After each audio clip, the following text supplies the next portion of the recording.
Halo sahabat Kata Data, saat ini saya sedang ada di Batam bersama dengan Kepala Badan Narkotika Nasional, Bapak Komisaris Jenderal Polisi Martinus Sukom. Baru tadi malam, Pak Kepala BNN menyaksikan langsung penindakan terhadap 2 ton narkotika jenis sabu yang berhasil diamankan dari operasi gabungan BNN dan Bea Cukai serta Angkatan Laut, Pak. Ini merupakan salah satu yang terbesar dalam sejarah penangkapan di Indonesia, tapi saya rasa Pak Kepala BNN punya banyak sekali cerita karena saya yakin operasi ini bukan pekerjaan yang mudah, bukan 1-2 minggu. Saya dengar sudah dari Februari, Pak.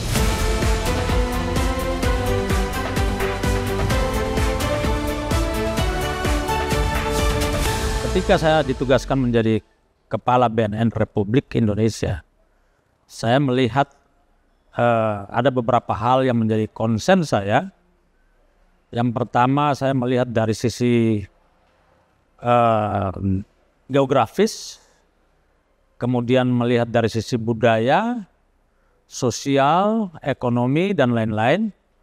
Lalu saya melihat ini sebagai suatu semacam basis analisis saya untuk melihat bagaimana narkoba ini berkembang.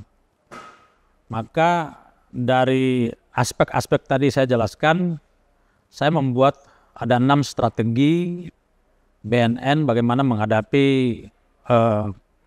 peredaran gelap dan penyalahgunaan narkoba tadi. Ada 6 strategi. Yang pertama adalah kolaborasi. Yang kedua adalah penguatan intelijen yang berbasis kepada big data, termasuk di dalamnya adalah peningkatan sumber daya manusia intelijen, lalu kemudian penguatan ketahanan masyarakat di sekitar perbatasan negara, baik perbatasan darat maupun perbatasan laut, yang kita ketahui bahwa ada kurang lebih 108.000 kilometer garis pantai Indonesia yang menjadi begitu sangat panjang dan sulit untuk dikontrol. Maka yang harus kita bangun adalah sistem pencegahan. Sistem pencegahan yang berbasis kepada masyarakat, yaitu ketahanan moral dan ketahanan sosial masyarakat, pesisir dan perbatasan negara.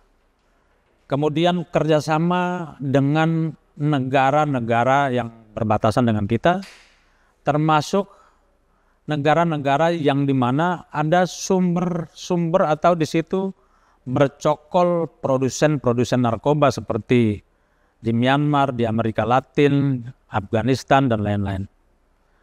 Lalu kemudian ada pendekatan-pendekatan ikonik dan tematik yang fokus langsung kepada problem-problem yang ada di wilayah-wilayah yang rawan penyalahgunaan narkoba, dengan pendekatan-pendekatan kultural, pendekatan-pendekatan agama, kemudian local wisdom, dan lain-lain.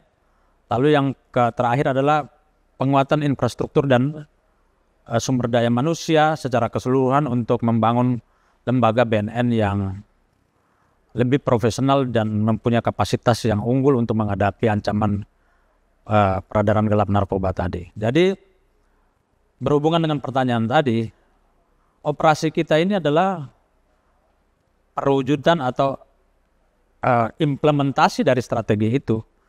Maka saya melihat bahwa kita menangani narkoba, kita tidak hanya berada di dalam yurisdiksi kita, tapi kita harus melompat, kita harus bekerja sama dengan seluruh counterpart.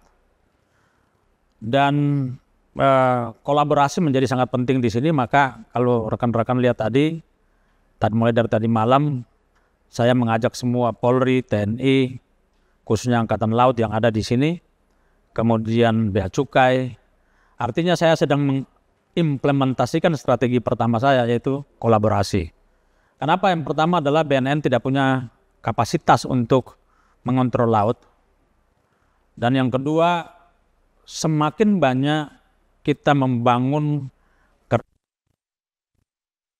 hal yang menurut saya pasal-pasal yang tidak bisa saya lihat secara sendiri dari BNN itu kita bisa isi, kita bisa temukan hubungan-hubungannya lalu kita menutup kekosongan-kekosongan tersebut.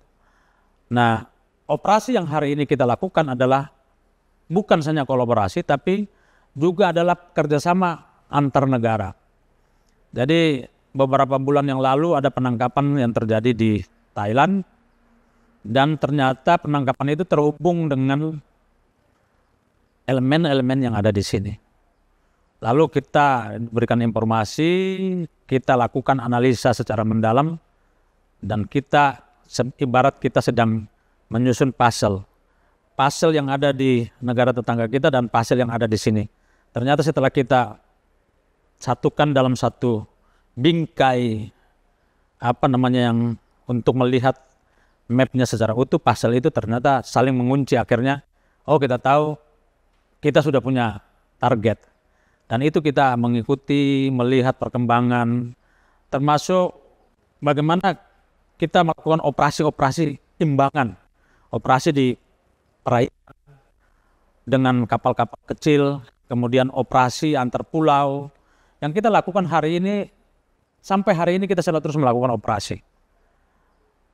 Ini juga berhubungan dengan bagaimana kita melanjutkan apa yang Presiden sampaikan, Presiden Prabowo sampaikan atau cita-citakan, yaitu yang beliau istilahkan astacita, cita-cita luhur yang dikonsepkan dalam 8 ide, 8 gagasan, yaitu gagasan atau cita yang ke-7, yaitu reformasi hukum, pemberantasan korupsi dan narkoba, dan ada beberapa lagi di situ. Dan inilah semuanya ini menjadi satu semacam moral standing kita untuk bagaimana kita menyelesaikan isu-isu narkoba tadi.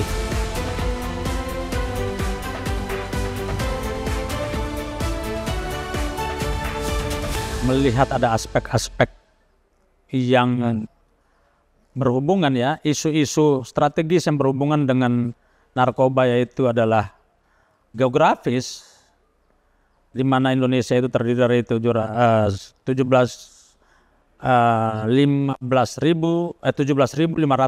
pulau, lalu batas pantai yang sangat luas. Lalu kemudian saya selalu menggunakan istilah Myanmar itu adalah halaman rumah kita, karena negara tetangga kita, artinya sangat dekat. Kalau kita lihat di peta kan, ini Myanmar, ini Thailand, turun sedikit Malaysia, turun Singapura, di bawahnya Indonesia.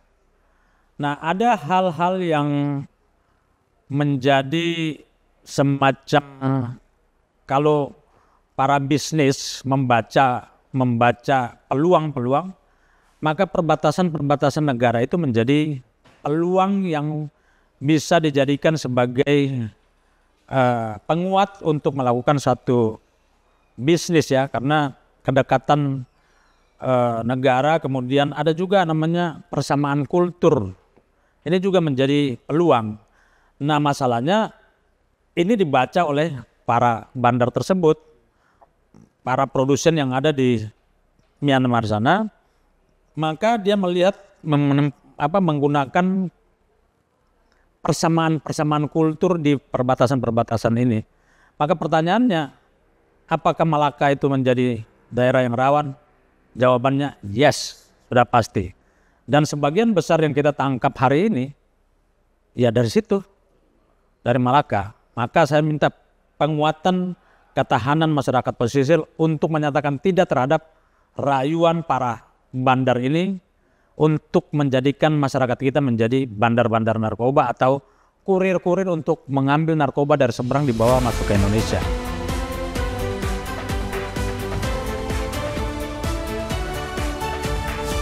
Sudah pasti. Jadi pelabuhan-pelabuhan tradisional yang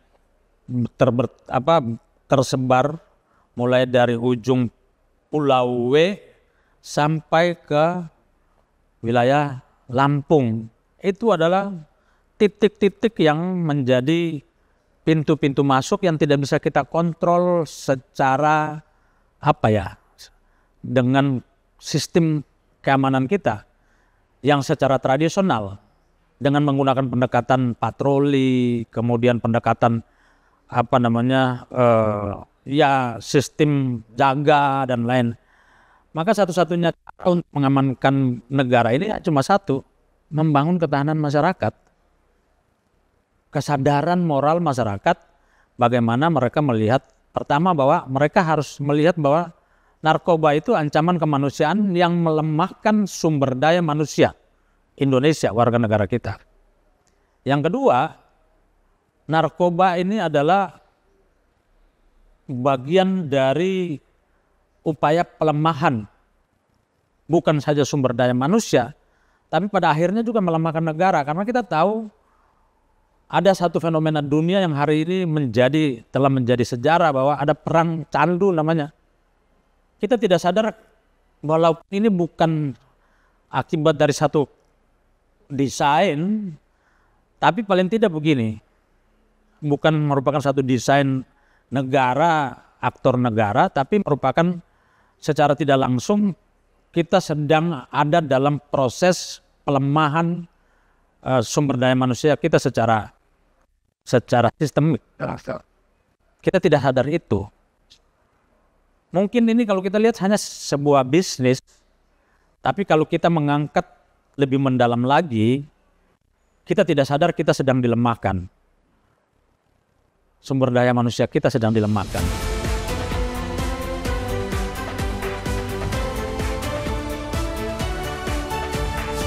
Ya, 3,3 juta ini kan kalau kita presentasikan dengan warga negara kita yang kurang lebih 280 ya, hampir mencapai itu 280 juta. 1,7% dari warga kita yang menggunakan itu. Lalu pertanyaannya, satu kan masih kecil. Betul, masih kecil. Itu kalau kita menghitung dengan jumlah angka-angka yang real. Tapi kita melihat fenomena, kita melihat bahwa ini adalah pasar. Pasar yang punya potensi bisa berkembang, bisa juga dia menurun, tergantung dari bagaimana pemerintah ini melihat, dan masyarakat, bukan hanya pemerintah, masyarakat beserta pemerintah melihat fenomena tadi yang saya jelaskan tadi. Mau enggak kita dilemahkan? Di satu sisi kan Pak Presiden kita nih sedang membangun satu program di mana memberikan asupan gizi untuk membentuk masyarakat kita, membentuk sumber daya manusia yang unggul lewat suplai gizi. Artinya ada permasalahan di sini yang beliau lihat. Permasalahannya apa? Pertama adalah beliau membutuhkan sumber daya manusia yang kuat untuk membangun ke depan, untuk membangun negara ini. Karena moda pembangunan manusia, pembangunan negara pertama itu adalah manusia. Tapi di sisi lain kita harus sadari bahwa ada elemen-elemen lain yang secara tidak langsung melemahkan itu, ya narkoba ini. Maka kenapa beliau menempatkan isu narkoba ini sebagai salah satu isu sentral dalam cita-cita beliau. Beliau tidak mau terganggu dengan narkoba ini mengganggu cita-cita luhur beliau itu untuk membangun masyarakat yang punya kualitas. Dan kita sebagai pembantu-pembantu beliau, kita harus mendukung itu. Saya sebagai seorang perwira polisi, saya melihat bahwa ada aspek yang harus saya ambil peran dalam bingkai besar itu, yaitu pembangunan manusia.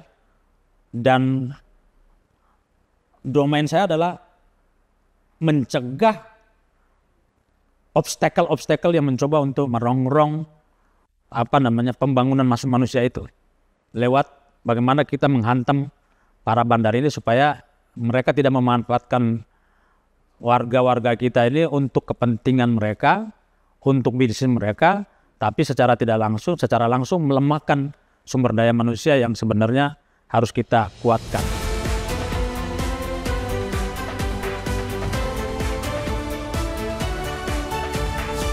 Kita operasi dari, biasanya yang bawa masuk ke Indonesia itu kan yang besar-besar itu dulu dari Afghanistan dengan menggunakan kapal-kapal nelayan tradisional melalui melalui pantai Iran, lalu kemudian masuk Samudra Hindia, baru turun dari bagian pesisir barat Pulau Sumatera sampai pesisir selatan Pulau Jawa.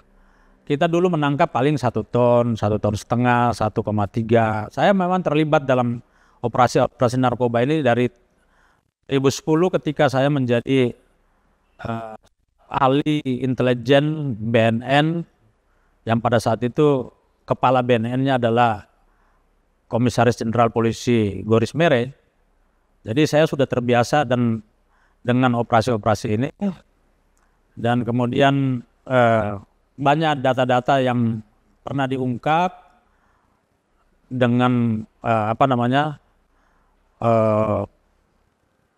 sitaan-sitaan yang besar jumlahnya. Hari ini sepertinya yang paling besar ya dalam sejarah, karena mencapai dari hitungan kasar, kita masih terus menghitung, tapi dari kotak box-boxnya kita udah bisa memperkirakan secara kasar berapa jumlahnya. Nah, kemarin kawan-kawan kita juga dari Angkatan Laut juga melakukan penyitaan. Di situ ada 700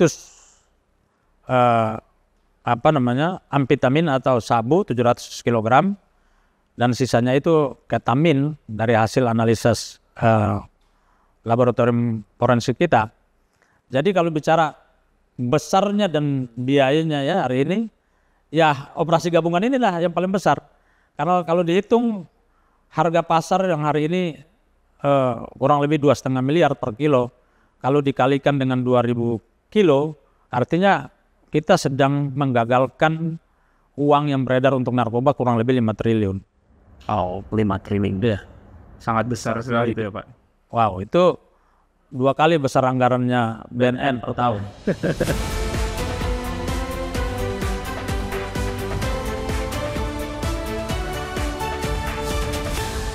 Saya melihat ada di setiap satu negara di mana stabilitas politik dan keamanan itu terganggu, maka di situ pasti akan muncul isu-isu lain. Efek domino daripada ketidakstabilan politik dan keamanan di satu negara itu sangat luar biasa. Makanya pesan saya kepada saudara-saudara kita seluruh warga negara Indonesia ini, mari kita jaga stabilitas negara ini sehingga program-program pembangunan itu bisa berjalan dengan baik. Itu yang pertama. Yang kedua, kembali lagi ke Myanmar, seperti kita ketahui konflik horizontal dan vertikal selalu terjadi di sana. Lalu ada wilayah-wilayah yang tidak bisa dikontrol. Saya baru saja mengikuti conference IDEC, Regional IDEC di Busan, dan salah satu informasi yang saya dapatkan di Myanmar ada di satu tempat kita mengenal namanya Wah State. Itu karena konflik di sana akhirnya satu wilayah itu seperti tidak bertuan. Jadi istilah ahlinya yang waktu itu paparan kepada kita peserta waktu itu, dia bilang di sana itu dia menggunakan istilah the compound of crime. Artinya ada penyatuan dari para penjahat-penjahat di situ. Di situ ada judi online, ada narkoba, ada perdagangan orang, perdagangan organ tubuh manusia, kemudian scamming, dan berbagai macam kejahatan di situ.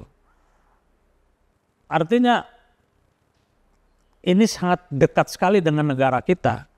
Kalau kita tidak mampu membangun satu sistem pertahanan, sistem ketahanan masyarakat kita, lalu sistem penegakan hukum, sistem menjaga keamanan kita yang memiliki potensi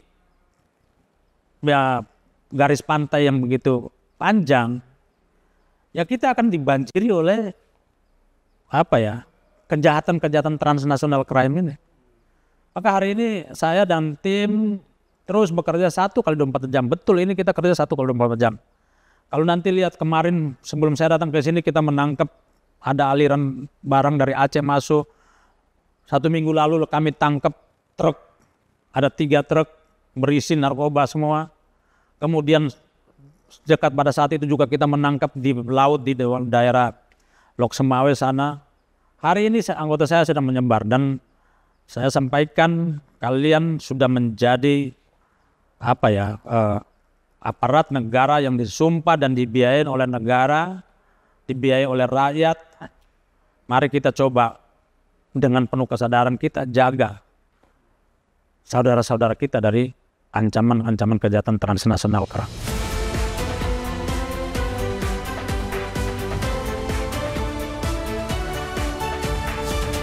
Selat Malaka menjadi poin penting di sini. Dia menjadi jalur perdagangan internasional.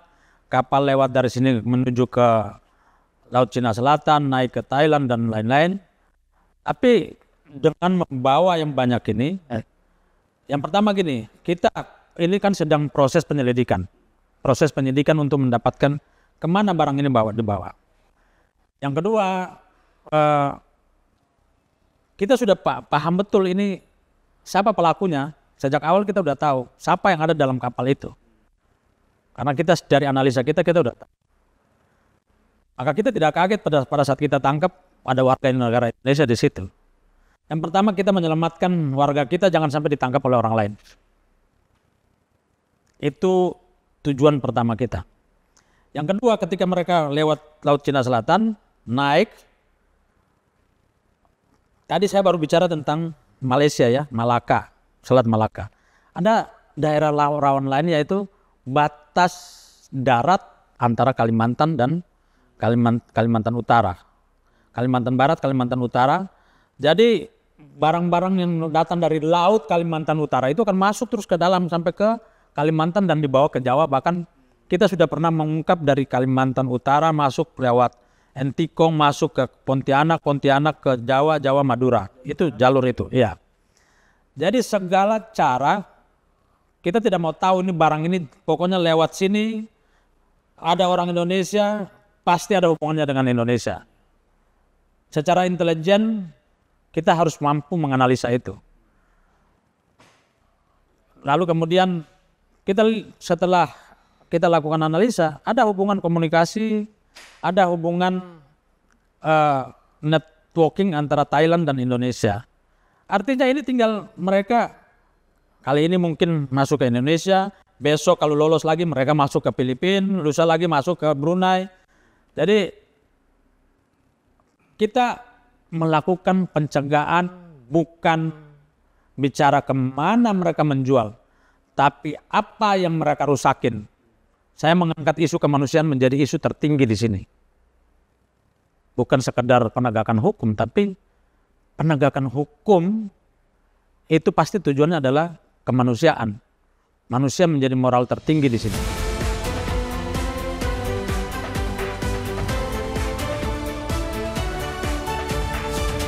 Basis data kita adalah yang pertama human intelligence. Bagaimana kemampuan manusia, kemampuan operator intelijen mengumpulkan informasi intelijen dari lapangan. Dan informasi inilah yang kita datakan, kita masukkan dalam database. Kemudian dari kasus-kasus yang kita tangani, DPO, sebagai apa semua. Jadi ketika kita melihat seorang entitas, seorang intelijen akan bertanya, entitas ini kita harus dapatkan informasi apa dari dia. Manusia hidup itu kan punya identitas.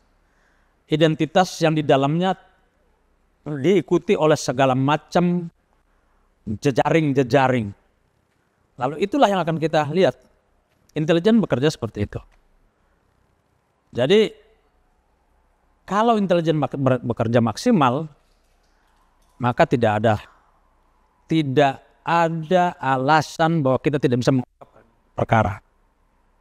Itu kuncinya.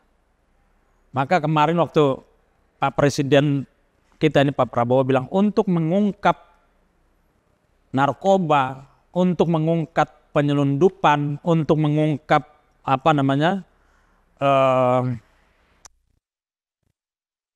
harus ada kekuatan intelijen. Saya bilang ini baru namanya seorang pemimpin yang melihat bahwa ada urgensi, ada satu pendekatan yang harus dibangun untuk mencegah semua kejahatan-kejahatan yang meresahkan masyarakat ini. Dan itu sudah kita gunakan saat ini, kita lakukan saat ini.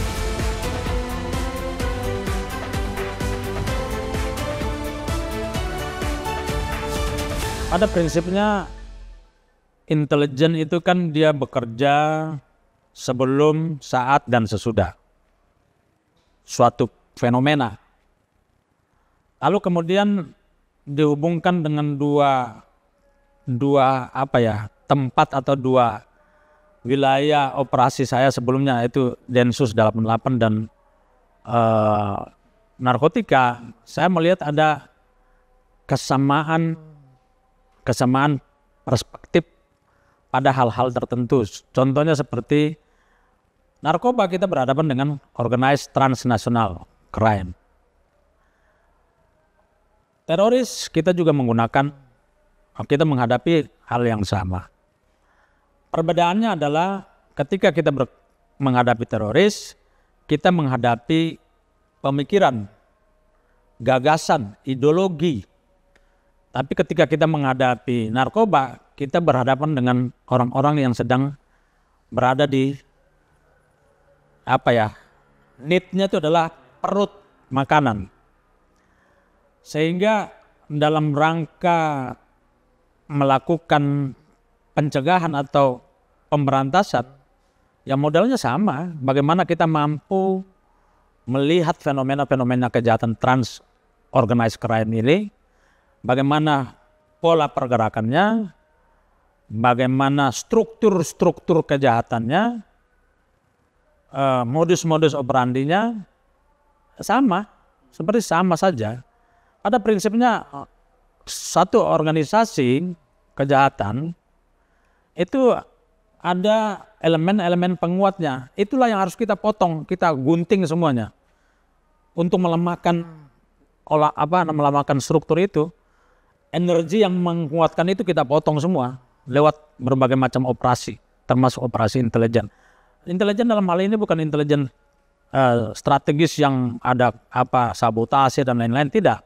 Intelijen yang kita gunakan adalah intelijen pro justisia, berbasis kepada hukum. Tidak boleh melanggar hukum di sini. Kira-kira seperti itu. Artinya kerja-kerja BNN sebetulnya kalau kita lihat sekarang ada penangkapan, kemudian semua atensi media juga ke sana. Tapi sebetulnya di belakang layar itu Pak, kerjanya juga tadi Pak bilang 24 jam. Ya, anak buah saya 24 jam. Saya mencoba untuk membangun etos kerja. Karena kalau kita bekerja untuk menghadapi jaringan kejahatan, ada namanya momen. Momen itu tidak pernah datang 2 kali, sekali. Maka kenapa saya bilang harus kita ciptakan momen, kita mengejar momen. Karena kejahatan itu kan dia terpola waktu, pola tempat, kemudian pola manusianya. Jadi kita harus melihat kejahatan, polanya itu bertemunya di mana. Kejahatan itu kan pertemuan antara niat dan kesempatan dan lalu waktu. Maka dan terus yang berikut bahwa kejahatan itu kan waktunya tidak reguler. Dia acak. Maka kita harus seorang penyidik, seorang intelijen yang baik, dia harus mampu menemukan momen-momen itu. Maka saya minta anggota kita tuh 1 kali 24 jam untuk hanya menunggu momen kapan kejahatan itu terjadi. Ketika seorang penyelidik mampu berada pada momen yang sama dengan penjahat, maka disitulah kita akan menang.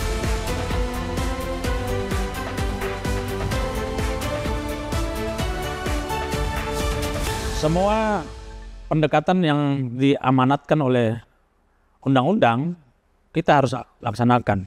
Jadi di samping penegakan hukum, pemberantasan tadi, kita juga melakukan rehabilitasi, dan rehabilitasi ini diamanatkan ada 2 pendekatan ya, pendekatan rehabilitasi sosial dan rehabilitasi medis. Lalu kita mencoba untuk membangun pendekatan rehabilitasi. Kebetulan BNN ini kita menggabungkan 2, rehabilitasi sosial dan rehabilitasi medis. Rehabilitasi medis kenapa? Karena pengguna narkoba ini kan merusak, dia menyerang saraf-saraf. Ketika saraf sudah terganggu oleh zat-zat ini, lalu kita harus pulihkan saraf itu supaya dia normal, dia menjadi manusia yang lebih berkualitas. Tapi di samping itu, narkoba ini juga kan merusak hubungan sosial. Maka ada pendekatan sosial di situ. Nah, saya butuhkan khusus untuk rehabilitasi sosial ini, butuh dukungan publik, dukungan keluarga. Jangan sampai publik dan keluarga itu lalu memberikan stigma, mengucilkan anggota keluarganya atau anggota masyarakatnya yang menggunakan. Karena seorang pengguna yang sudah kecanduan, tergantung kepada ini, dia butuh dukungan untuk keluar dari situ. Dia tidak bisa sendiri. Kalau kita tidak mendukung dia, pada akhirnya dia akan lari kembali kepada jaringan. Maka membangun kepercayaan diri, membangun hubungan sosial, membangun hubungan keluarga itu menjadi salah satu kunci. Jadi bukan tugas BNN saja. BNN harus bisa mengencourage masyarakat untuk ayo mari kita sama-sama menjaga saudara-saudara kita yang menyalahgunakan narkoba tadi.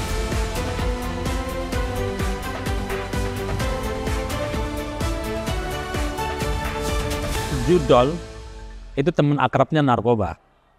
Saya bisa buktikan. Saya punya kepala BNNP di Sumatera sana. Dia selalu merazia anak-anak di warnet-warnet. 75% pemain warnet menggunakan narkoba. 1, karena mereka di situ mereka main judi online, game online. Supaya mereka punya stamina yang kuat, mereka menggunakan itu. Padahal ini adalah satu kekeliruan berpikir. Dia mungkin secara instan ya dia kuat, tapi ini perlahan-lahan akan merusak kualitas dia. Dia tidak akan lagi bertahan, dia tidak akan kuat kalau dia tidak menggunakan itu. Jadi sudah memiliki ketergantungan, sementara di satu sisi perlahan-lahan dia digerogoti itu saraf-sarafnya.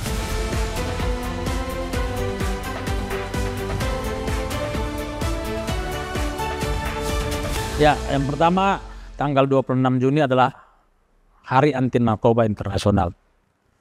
Hari Anti Narkoba adalah hari keprihatinan, hari refleksi dan perenungan bagaimana ada 296 anak manusia yang hari ini sedang terperangkap dalam penyalahgunaan narkoba. Ada ribuan bahkan ratusan ribu yang mati karena penyalahgunaan narkoba. Di Amerika itu saya dapat data 300 orang per hari mati karena fentanyl. Di Indonesia tidak langsung mati tapi dying karena kerusakan kualitas manusia secara perlahan-lahan tapi pasti. Dan ini pesan informasi yang harus ditangkap oleh seluruh masyarakat, seluruh keluarga yang masih mencintai dirinya, mencintai anak-anaknya, yang masih melihat harapan-harapan hidup di depan. Mari kita saat ini, jangan menunggu, saat ini kita katakan tidak kepada narkoba dan bantu negara untuk menyelesaikan problem-problem narkoba. Itu pesan saya.